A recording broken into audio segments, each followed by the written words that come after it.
The European Union has voted in favor of taking a punitive measure against Hungary for not abiding by its core values. In a big blow to Hungarian Prime Minister Viktor Orban, for the first time ever, the European Union passed a motion to trigger an Article 7 procedure against a member state. What does this mean? Hungary can now be stripped of its EU voting rights. This comes after 448 members of the European Parliament voted in favor of the Sargentini report. The report has been put together by a Dutch member of European Parliament, Judith Sargentini. It claims that Orban attacked his country's media, minorities and the rule of law.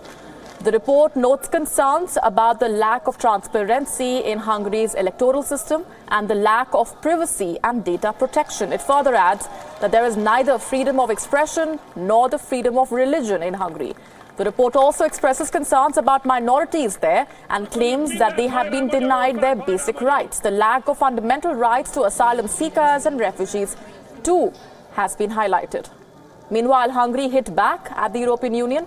Hungarian Foreign Minister Peter Szijjártó called the vote a petty revenge on part of the pro-immigration politicians.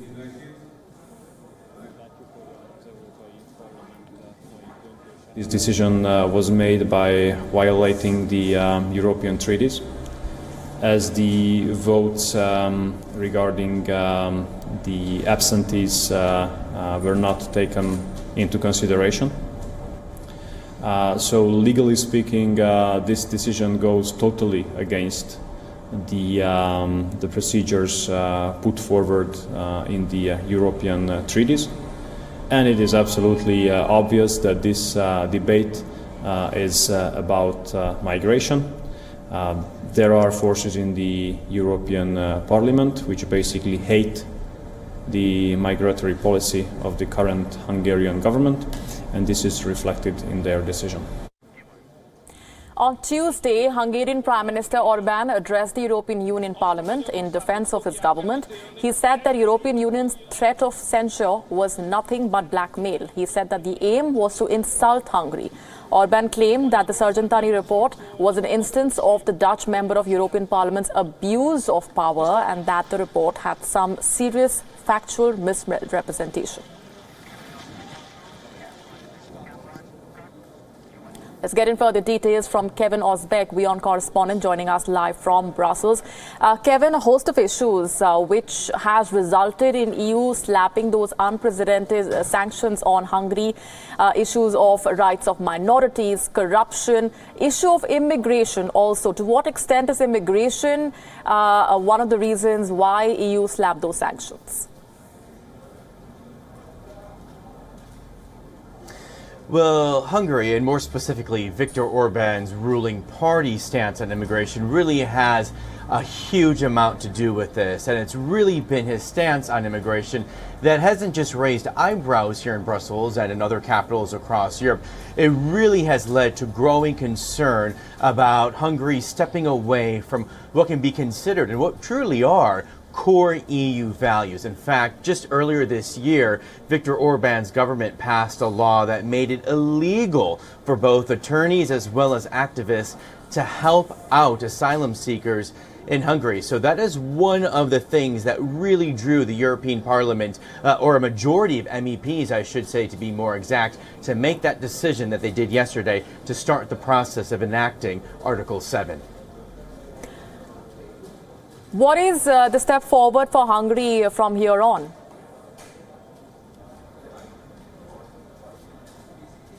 So, of course, Viktor Orban has been speaking out against this, as well as his government. Hungary's foreign minister said today that this action from the European Parliament is, quote, petty revenge that's coming from pro-immigration bureaucrats here in Brussels and throughout Europe. Now, this is going to be a very long process for both the EU as well as Budapest. Viktor Orban's government is going to be able to respond to additional claims against the breakdown of the rule of law. Eventually, what is going to have to happen if Article 7 is going to be fully enacted is all 28 EU member states are going to have to sign off on stripping Hungary's voting rights away from it. that is very unlikely to happen, because even though Viktor Orban is a controversial figure, he does have allies that are in Warsaw, in Poland, another EU country that also is in the process of fighting an Article 7 process that has been put against it from the European Commission. So, of course, Poland would likely veto any stripping away of Hungary's voting rights, but still, this does send a pretty powerful message to Viktor Orban, and that message is that much of Europe is fed up with him. All right, Kevin, thanks very much indeed for those details. But these developments and a host of those issues definitely call for an in-depth look into Hungarian Prime Minister Viktor Orban, his policies and what they really mean for Europe. Here's a detailed report.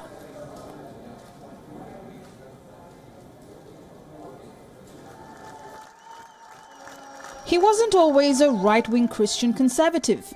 In Fidesz, the party he helped found and which has seen him through the past 3 victories, was originally a liberal youth formation.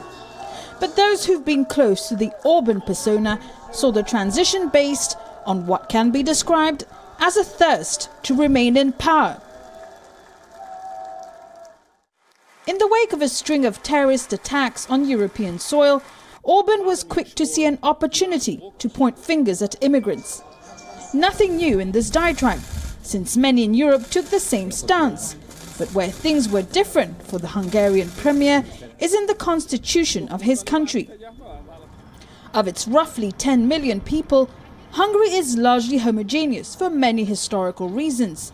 And despite more liberalism in the urban centres, closer to the capital city of Budapest, there is a core of rural Hungarians who are easily led to believe in the terrorism-immigration nexus, a rhetoric which was key to Orban's campaign.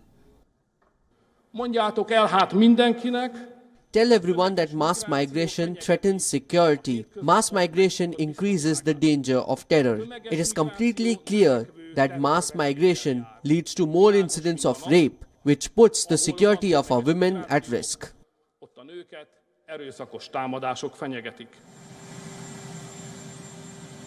This discourse is reminiscent of that of US President Donald Trump. But that's not all, because much like Trump, one of Orban's solutions to migrants and asylum seekers is a wall. The only difference is that Orban has one. He built a 175-kilometer fence across the southern border with Serbia, after migrants fleeing war zones began transiting through Hungary. A move sharply criticized by the United Nations. But there's even more. As Europe tried to impose quotas to its members for the redistribution of asylum seekers, Viktor Orban rejected the policies. His leadership would not allow the EU to say who should be permitted beyond its borders. Orban's opponents believe the Hungarian leader is on an authoritarian path and that his stance on immigration has fueled xenophobia.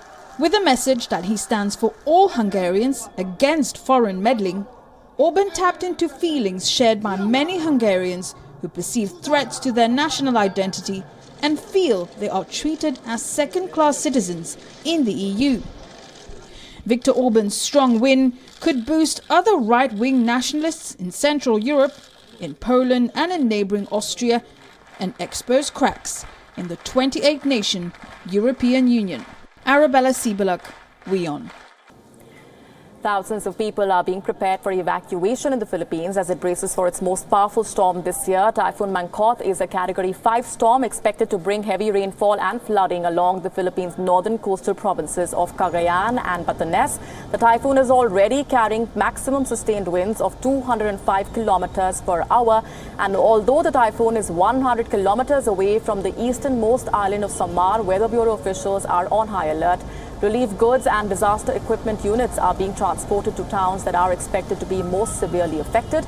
Powerful storms are a common occurrence in the Philippines. Each year, the island nation is battered by an average of 20 typhoons, and Mangkhut will be this year's 15th storm. As residents continue to evacuate from North and South Carolina, Hurricane Florence has now been rated a Category 2 storm, but the U.S. National Hurricane Center has warned that the storm could still affect parts of the Carolinas. The hurricane was about 470 miles off South Carolina with maximum sustained winds of 125 miles per hour. An updated forecast showed the storm lingering near the coast, carrying heavy rainfall that could bring intense inland flooding. Parts of North Carolina could get 40 inches of rain. Although the storm is expected to gradually weaken on Thursday, Florence is still forecast to be an extremely dangerous hurricane when it nears the U.S. coast. When this is all over, I hope we can. After the deadly Hurricane Lane, Tropical Storm Olivia makes landfall in Hawaii in the United States. Though Tropical Storm Olivia is weakening, officials have asked people to prepare for the worst.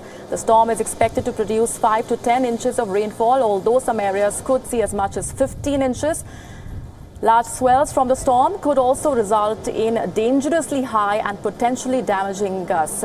Many along exposed east-facing shores. The Hawaii Tourism Authority warned that severe weather effects could extend statewide and has asked residents and visitors to ensure that they have an adequate supply of food, water, medication and essential goods.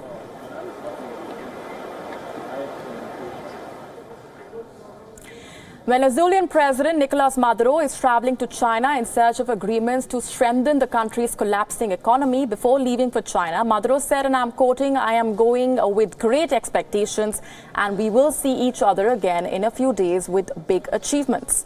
This is Maduro's first trip outside the country since he was allegedly targeted by exploding drones at a military parade on the 4th of August.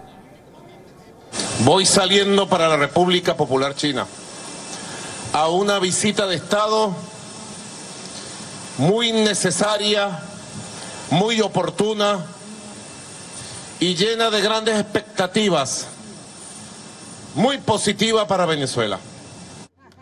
Maduro's government has massively devalued the national currency as part of a raft of measures intended to halt the economy's free fall into hyperinflation. Hundreds of thousands of Venezuelans have fled the country, most of them into neighboring Latin American countries.